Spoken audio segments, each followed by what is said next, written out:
and cross my fingers and hope that it works.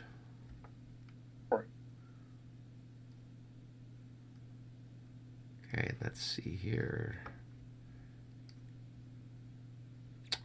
Well,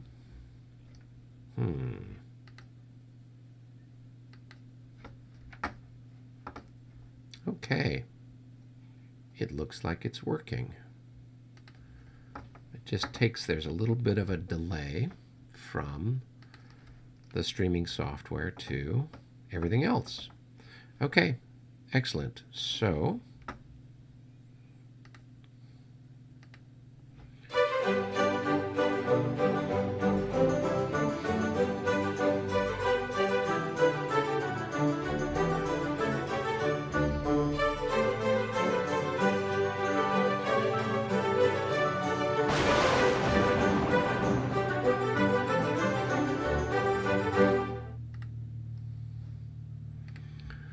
all right, and hello everybody out there in the universe. This is our first attempt at a Discord question and answer session.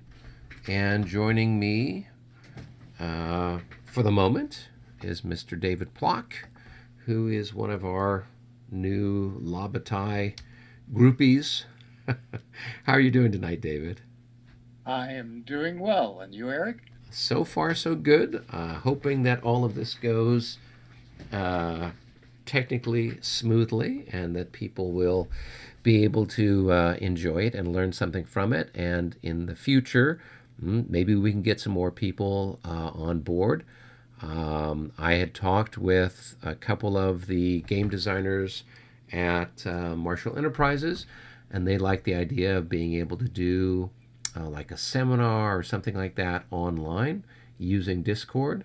So that might be something that we can organize in the future, or maybe we can get some of the other game designers or big names on to, answer questions and talk to people and interact. But so far, the Discord server has been very popular, and we've got people from basically all over the world so far participating, including yourself. Well, I'm very happy to be a kind of new member out here, and I do have lots of questions about things that I'm seeing as I'm joining you in play. Well, I am glad that you've got those questions. If you've been watching the live stream, we've been doing the Moscow one since mid-February. And when we first got started with that, we had a fair number of questions that were coming up as people were not all that familiar with the rule sets, or because they play other rule sets. Sometimes they misremember what happens in the sequence of play or what happens in different specifications. As we've started to iron out some of those and come to some sense of this is how we're going to interpret this rule, you've seen that the general flow of the play has accelerated. But even then, we still have questions that come up because the rules don't cover everything. And sometimes, as you've discovered, sometimes the rules might say one thing in one section and then slightly different in another section. And then the question is, which one, what does it mean, and how does one, figure it out for folks? So if you've got some questions, we can get started. I've got a couple of things that we can talk about just quick. First of all, for anybody out there in YouTube land who's watching this, this is a Discord server. So there's a software called Discord, which allows people to communicate both video and audio in real time. And you can have large groups and things like that communicating. It was designed mostly probably for a bunch of computer gamer folks, but here we're using it for our Labatai group games. And the server we've created here for the Labatai game series is designed to allow people to meet and interact with other folks, ask questions, and just generally have a community that you can connect with other players, with the idea being that you can play Vassal games online, either in real time or by email with people, in your same time zone or anywhere else in the universe. So that's a quick announcement about that. And I will have posted in the lower portion of the YouTube description an invite to the Labatite game series Discord server. Now, the invite is only good for 7 days. So if you come across this video, sometime after that, the invite might have expired. If that's the case, just write in the comment section, and I will reply back with a more current invite. So that way, then you'll be able to join and participate. So without any further ado, I don't know that we have anybody else in the lobby with us right now. So David, why don't you ask a question, and I'll see if I can answer it for you. Okay. Well, again, as I'm within your play group for the Monday Night Dresden Yes. game, my first question is that, do you know if the purchase set of the 5th edition rules is different from the box set that came with Dresden? Yes. So there is some differences. I don't know exactly what they might be. I do know that in the Dresden rule set, the quote-unquote 5th edition rule set that was with Dresden, it does have some specific rules regarding the elevation of the readouts, basically being a higher elevation or a higher level relative to the area around them. So that's something that's specifically mentioned in those rules that don't show up in the. Is that in the rules themselves or in the special rules for the game? That's in the rules themselves. So they don't show up in the 5th edition rules that come with Linny 2, or the 5th edition rules that you might download from Wargame Vault. Okay. The other thing is that there's special rules in the Dresden 5th edition set that talk about the French ammunition resupply at Dresden. And so those are specific just to Dresden, so they don't show up in the 5th edition rules for Linny or anything else. So I know of 2 rules that are in the Dresden master rule set, the 5th edition rule set that comes in the box, that don't show up in the others because they're just pertinent to the Dresden battlefield. And so I think what you would find with Linny and with the 5th edition that you download from Wargame Vault, for the most part, all the numbering looks very similar. I didn't see anything that looked much different. So in most regards, I think the rules are very similar, but those are at least 2 differences I know, and that's because they're specific to the Dresden battlefield. So, hey, Tom. It looks like Tom is in the lobby, but I can't hear Tom. Maybe. Can you hear me now? I can hear you now. How are you doing? Good. How's it going, man? So far, so good. So we are live streaming this on YouTube, so try not to use too much profanity. Well, you know me. I'm foul mouthed. So. Yes, that's exactly how you usually come across to everybody. So, so David, did that answer your question? Yes, but all of a sudden your volume just dropped. Uh-oh. Well, so my volume dropped, but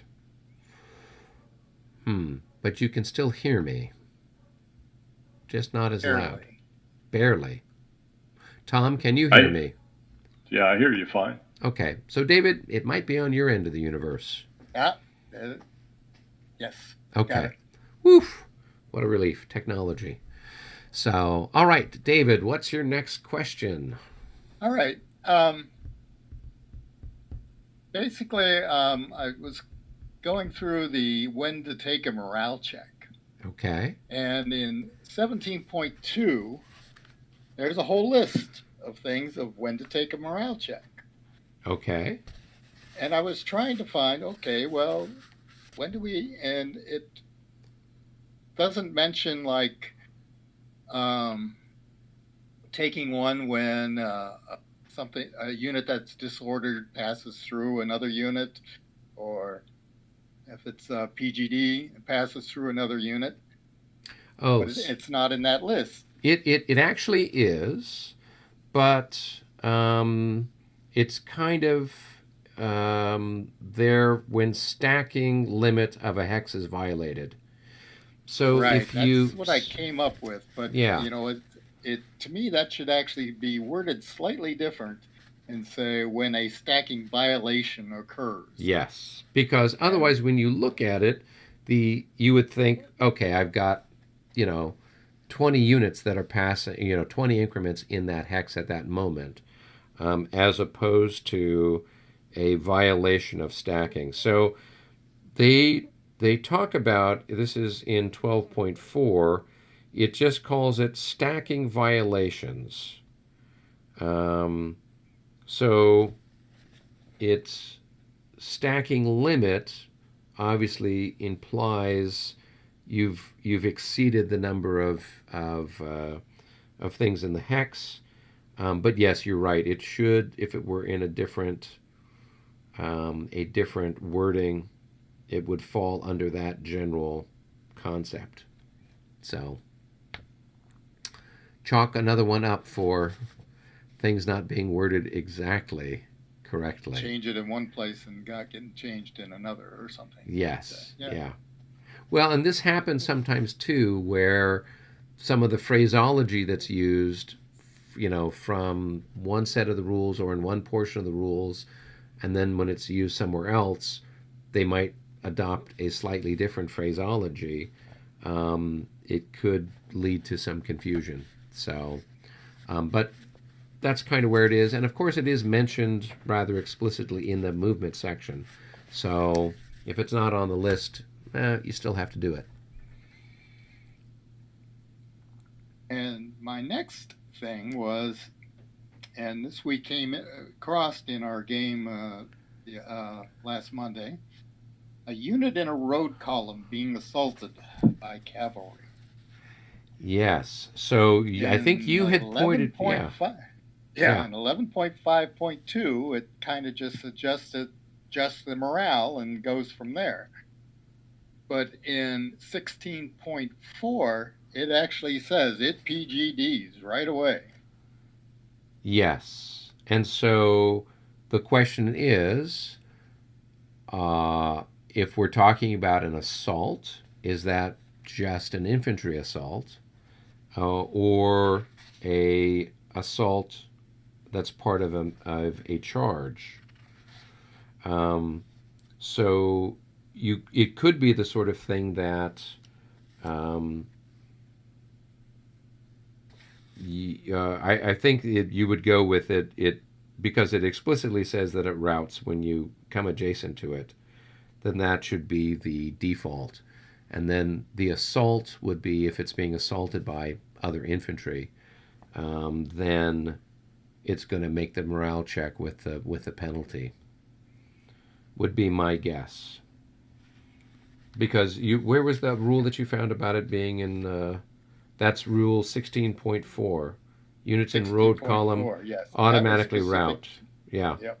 Yeah. If it's a target of a cavalry charge. Well, this doesn't even say that it's a target of the cavalry charge. This says the moment charging cavalry come adjacent. Yeah. So you could just charge up with cavalry and not even bother to declare it as a target, and you just brush up against it, and it's going to rout away.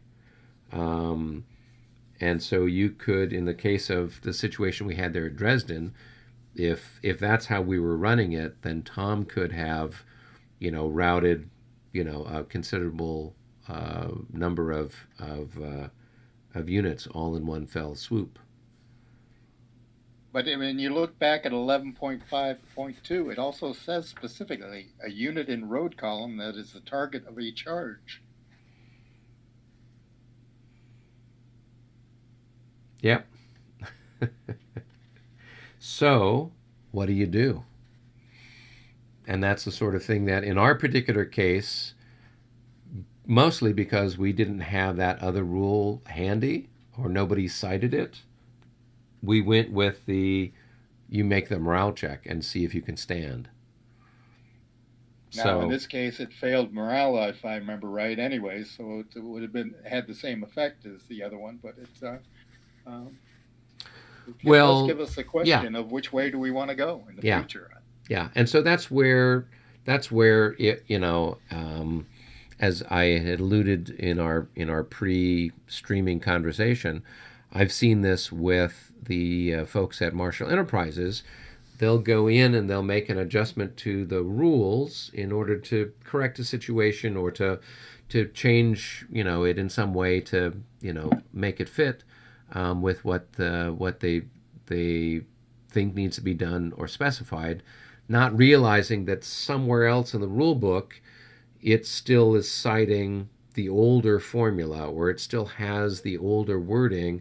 And then of course you get a problem when now somebody reads it and they read the whole thing through and they see there's a conflict here and there's it says something different here, and until that gets resolved by the author, you have those situations. I think the Marshall guys are more of the opinion of whoever's playing it just figures it out and you pick whichever one you want to do.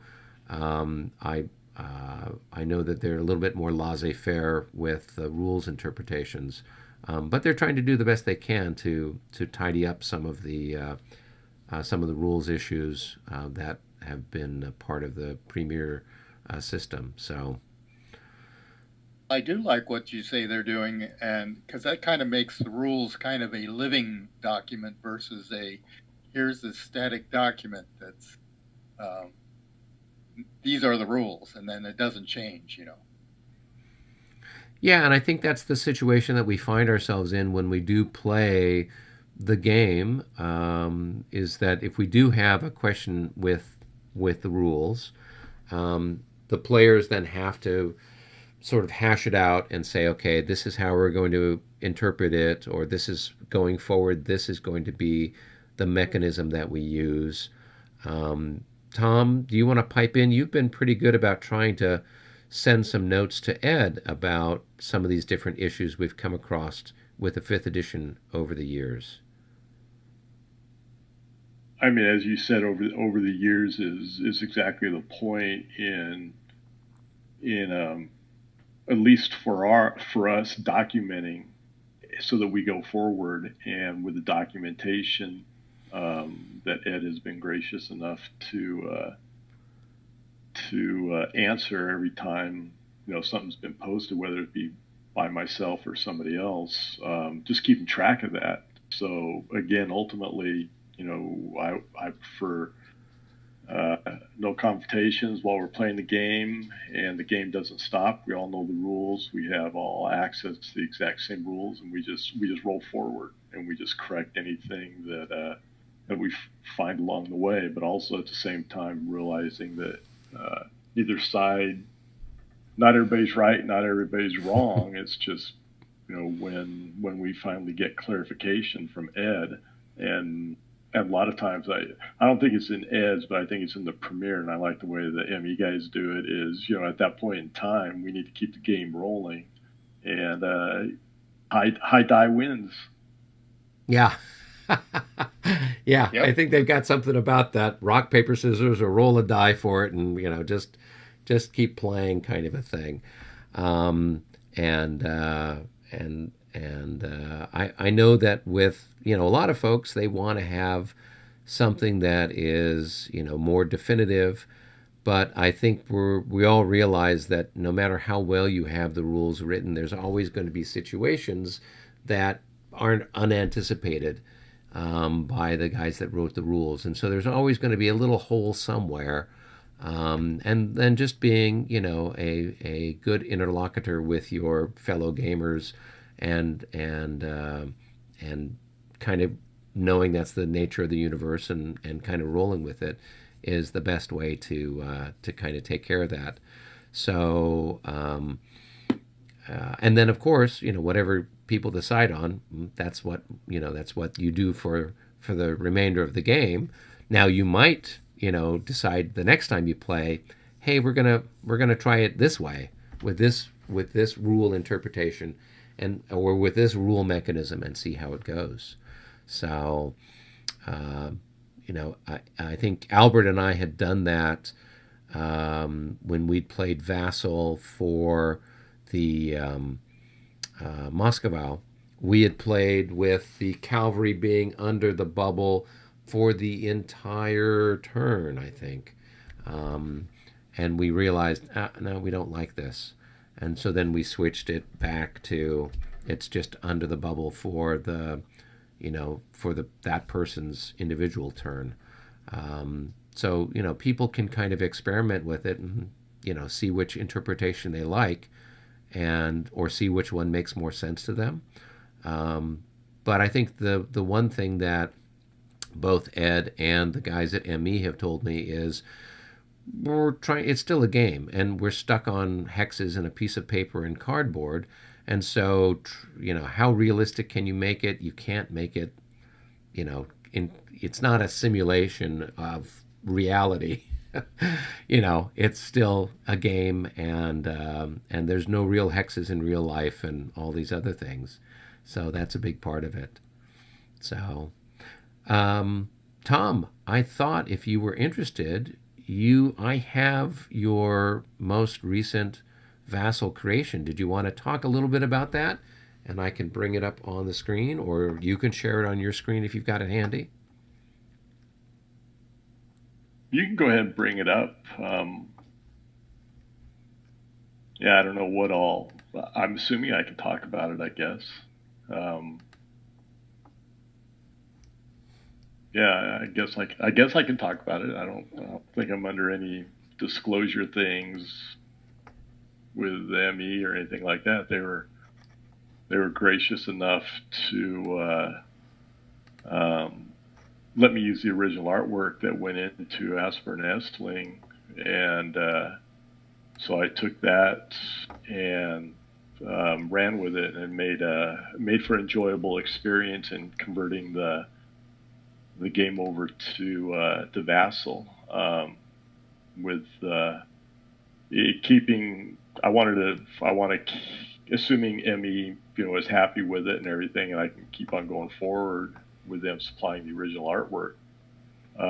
Keeping that in mind, I wanted more production style environment, so I went in and redid what I consider to be the back end of Vassal for the Labatt games.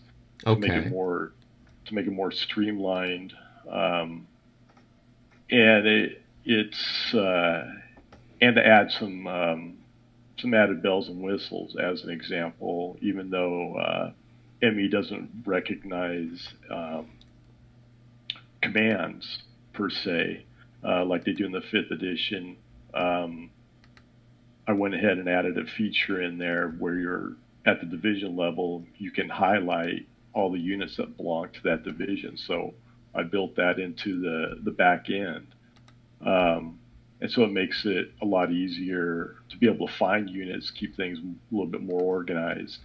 So in doing that, keeping that in mind, I kind of changed the hierarchy for the Vassal games.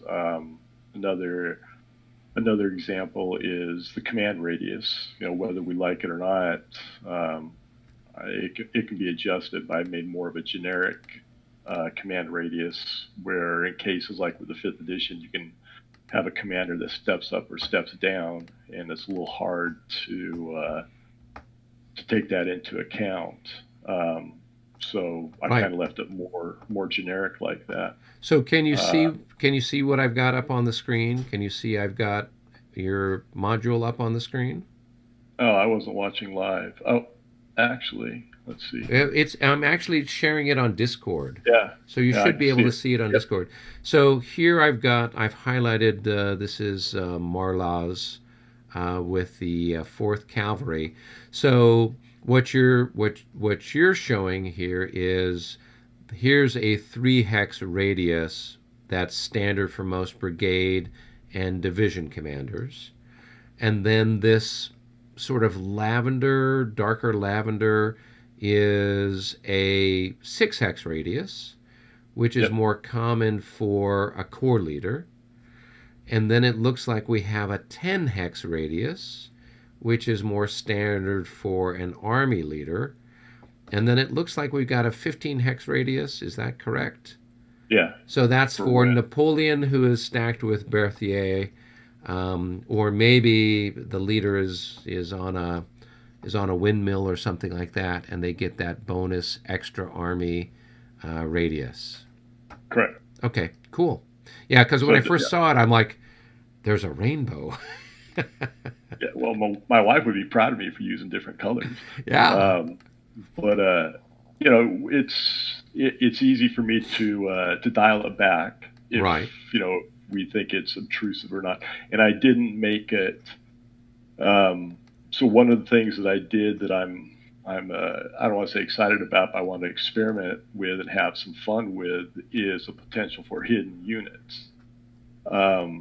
So as an example, if I don't know if you're using the one that's geared towards solo. Yeah, I got the solo one because I figured for the purposes of demonstration, this would be easier for me to look at stuff if I wanted to show people. But yeah, if you've got something for me to try, I can do it. Oh, I was just going to make a comment that there's two of them. There's a solo, or if people really don't want to have sides that are locked down. But overall, for the command radius, I didn't want that to be like I've noticed sometimes, like when we're playing Dresden, that Al, I'll pick on Al a little bit, that he might leave his command radiuses up, and they can be a little annoying sometimes. And so it's that command radius that I made it purposely so that it does not need to be locked down by individual sides. So in other words, even though I do have it locked down where the French can't even in this case, look at underneath can't flip the Austrians or accidentally maybe delete an Austrian unit or change the formation or anything like that, at least the French have the option to eliminate the command radius if they wanted to. Oh, okay. So it's just those kind of things that are that we're kind of testing out here and see what we like, what we don't like, and I've tried to make it the back end flexible, VASSAL flexible enough to be able to easily change these things for us.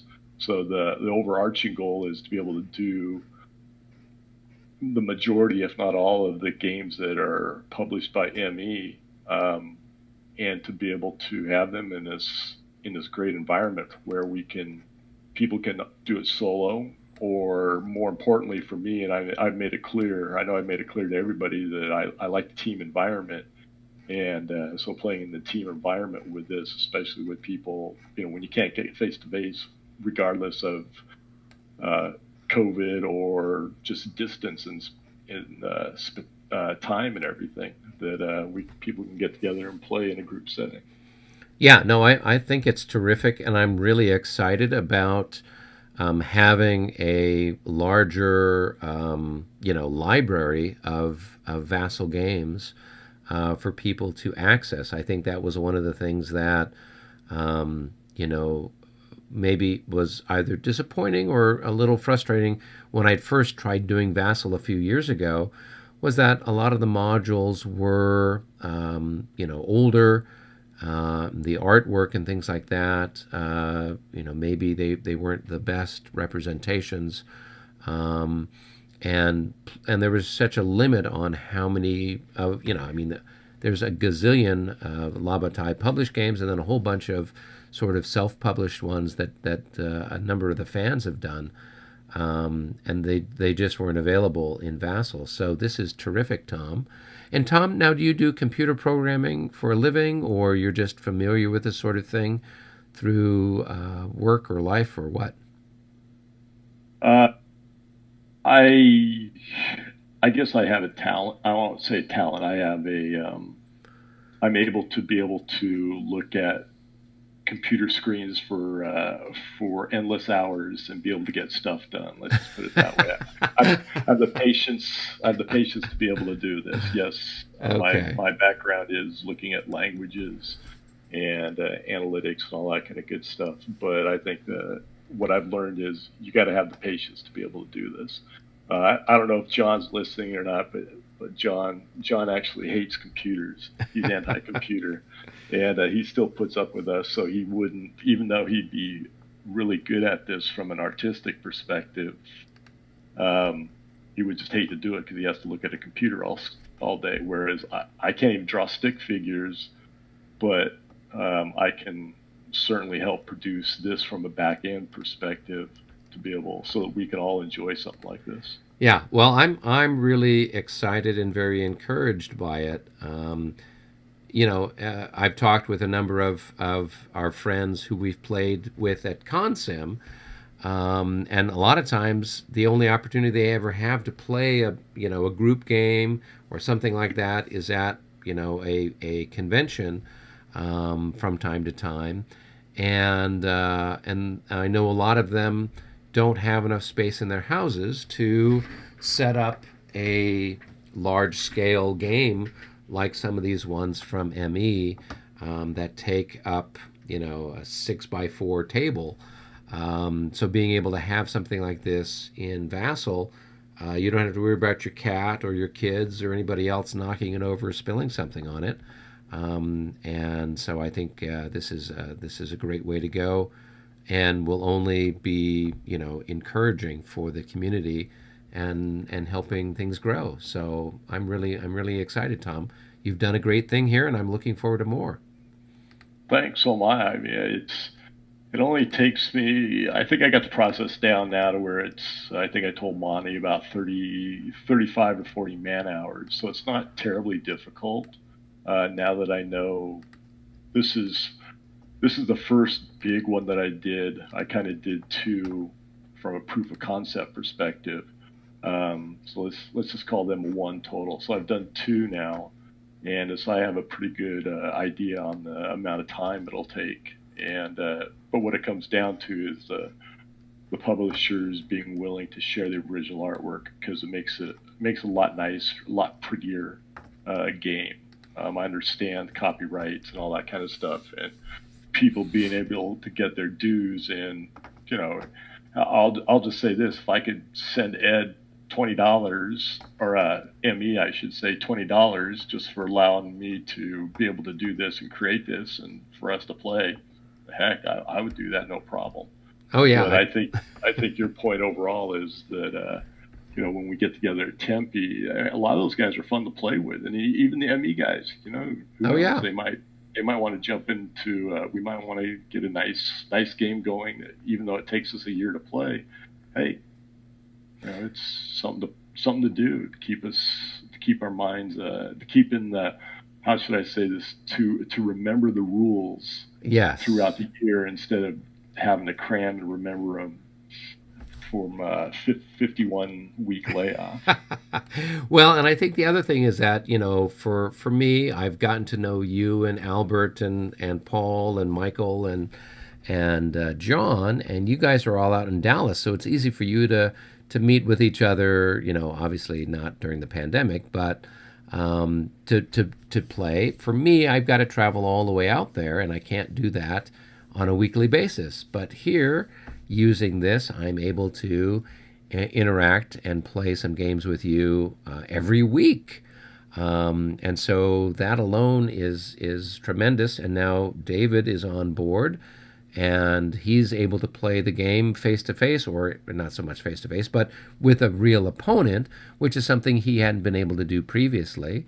And I'm sure there's lots of people like that. So the point of these VASSAL modules and the Discord server are really to build up the community, and I'm really happy with what you've been doing, Tom. So that's terrific. Keep it up.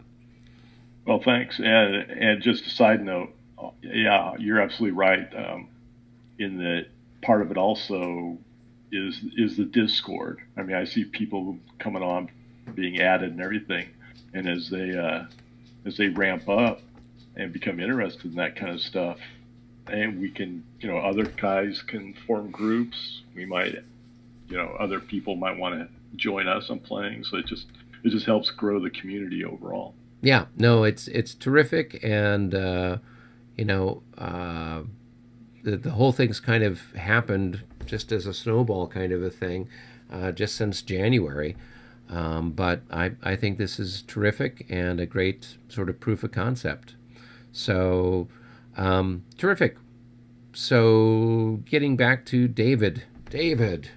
Yes. Have you got some more questions for us? I do. But now that Tom's I really here. like what you're doing there, and I look forward to seeing some more of it. So that's it. And I'm one of those actually computer programmers that wrote my first computer program 50 years ago on punch cards. So. Oh my gosh. I'm dating myself a little bit, but I'm kind of in that same place. I've been on computer screens for a long time. Yep. So, another question here. Yes. So, I asked you before if the 5th edition rules were possibly different in the actual game box of Dresden versus the purchased one. I'm playing with a purchased copy from Clash of Arms. Okay. But I had was there any mention of the Austrians in a battalion mass in the actual 5th edition rules in the box? I know there's the battalion mass insert in the exclusive rules, and the reason I'm asking is actually because of Administrative March. Okay. In the 5th edition rules, Administrative March is for a column, a road column, or a however you pronounce that third type of column. Column de route. And the battalion mass, the Austrian battalion mass, does not have a column. But its battalion mass works in all respects like a column, right? Except for when forming square. Yeah. So I'm looking at the rule, the primary rules that were in the box here for Dresden. And regarding administrative marches, it says, after expending the required command point, player places one moo on the hex. Destination of the administrative march is the terminus hex. Duplicate is put in the cup. Or not put in the cup, but placed at the head of the division or brigade leader formation. The terminus hex must be a named place, any hex of a village, special structure, town, or district, or suburb of Dresden. The moo marker and its duplicate are in play and need not be renewed by further spending of command points on it until all units conducting have reached their terminus hex. Units may not move beyond the terminus hex once reaching it unless the leader in command occupies it, in which case they may move beyond the hex to the extent that they are still within his command span or within his communicating span. All right, so let's see. What's it say regarding? So when marching, units move as directly as possible. They only would deviate from their path to avoid obstacles, other units, impassable terrain, or general order terrain, or to remain on or adjacent to a trail or road. Units conducting an administrative march must be either in column, road column, or column de route formations. So no, it doesn't specify battalion mass. So it doesn't say anything here in the Dresden quote-unquote 5th edition rules that specify that.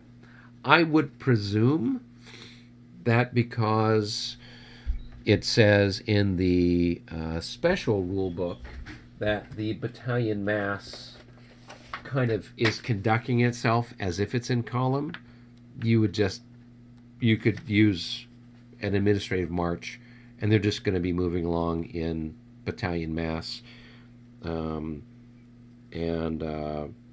or they'd be in road. I mean, otherwise, I don't.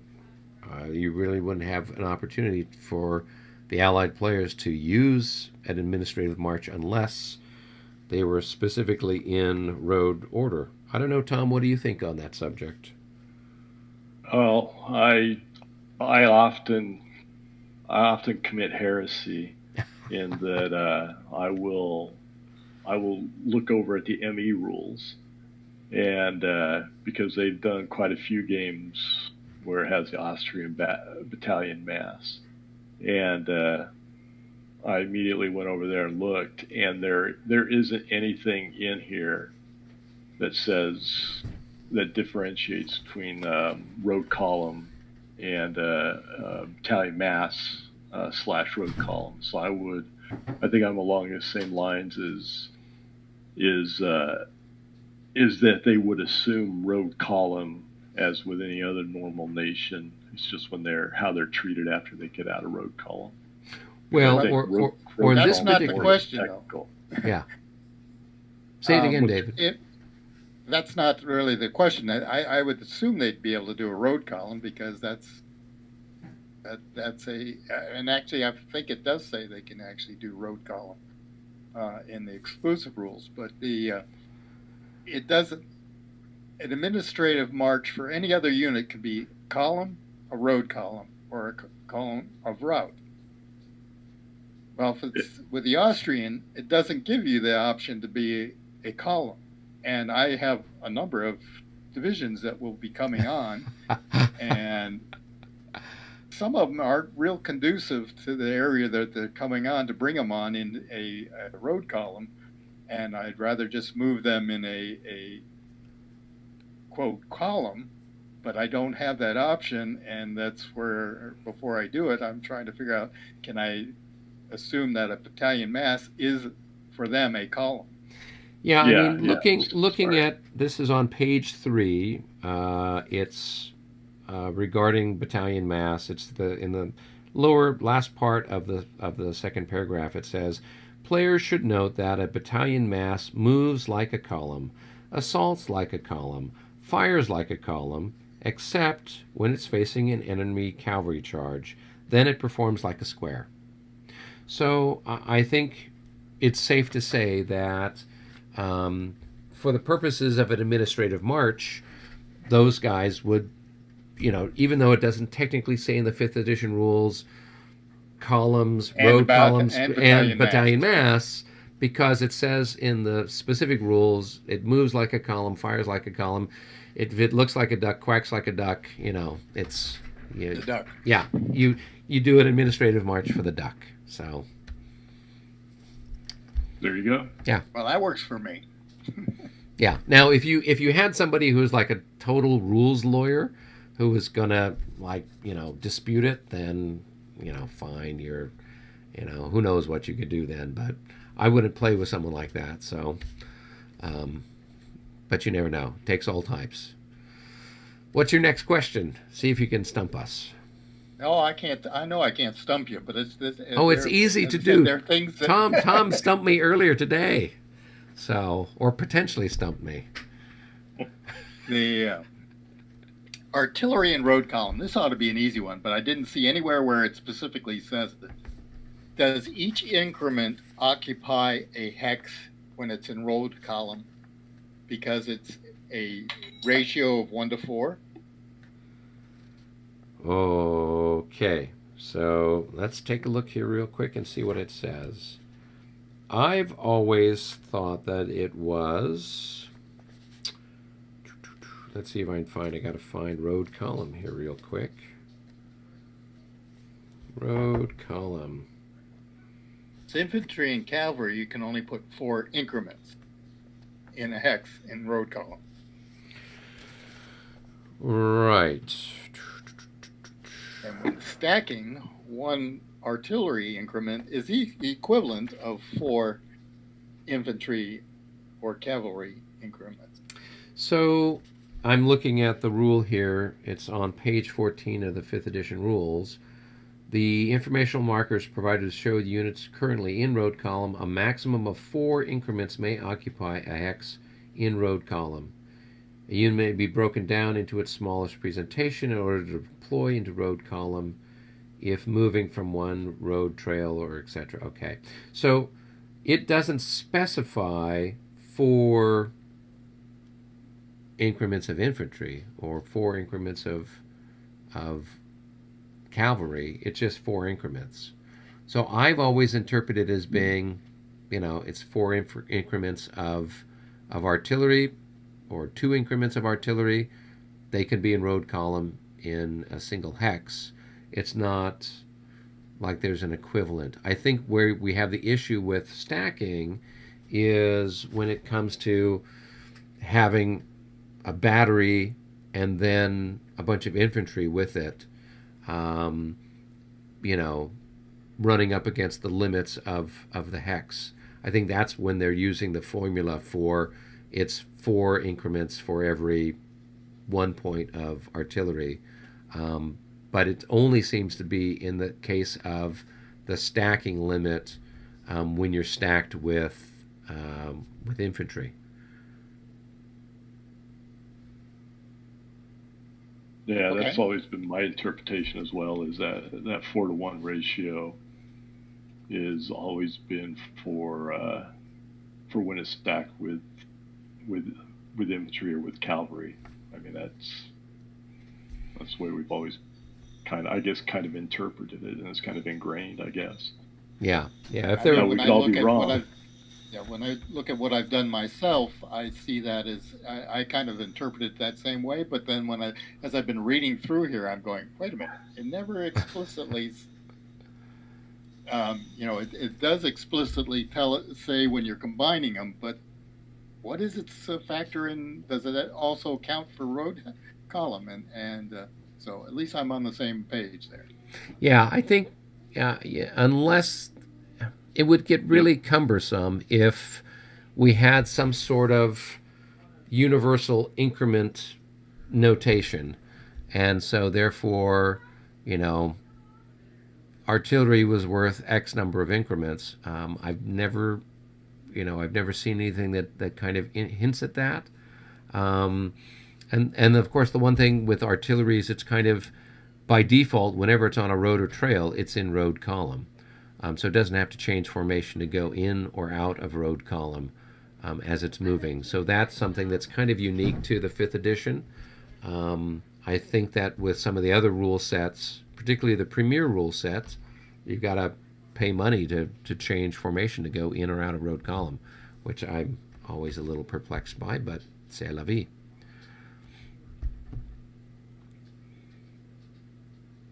All right, David, what else have you got?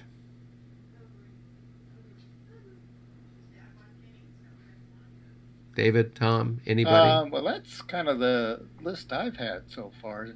Okay. From the stuff I've been looking at. Well, that's not bad. We survived that one.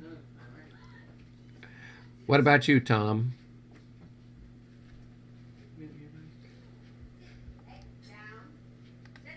Yes. We're gonna go get cans. Yep. Okay. What have a drink? Iced tea. I mean, we're whittling down the list. Just put it that way. So I really don't. The only one that I really don't at this point in time. I mean, I wasn't prepared for that question, so I don't have anything off the top of my head to ask for. Okay, well, no worries. This was our first attempt at something like this, and my hope is that... We want to get into our discussion earlier? We're coming up on about 48 minutes in, and I think what we might want to do is wait for some clarification before we... And so that might be then, once we have some clarification, then it would be more worthwhile for us to discuss that. So,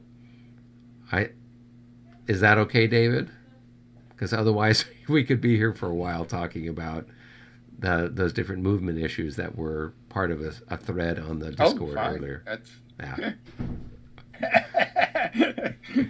Yeah, it's so because what it until we get some sort of clarification, all we would do is basically rehash stuff, and I'm really hoping that we can have something a little bit more definitive, so that way people can have a better idea of exactly what's supposed to be going on, and so until that happens, I don't know how valuable it would be. So, well, good. Well, hopefully we'll get more people to tune in and participate, and maybe we can see about getting some of the game designers on to share what's going on with them and part of their process, and give people opportunities to ask them questions. I'll just wrap things up here with that, and I will end the stream now.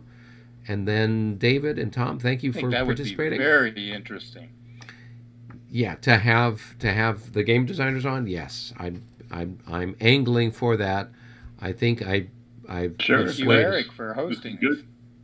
Oh, you're welcome. Yeah, I mean, it'd be great to get Ed on. It would be great to get Jim and Dennis and Monty on as well. So over time, that's kind of what I'm hoping to do, and have some seminars, and even have some kind of the ME guys have got a new game that they're planning on having published in October. I'm helping out with the playtesting for that right now, and it might be a way for them to help get the word out and talk with people about their process by doing a discussion like this. So that's what I'm hoping for. So, all right, you guys can hang in right now. I'm going to end the stream in the universe, and then we can talk some more.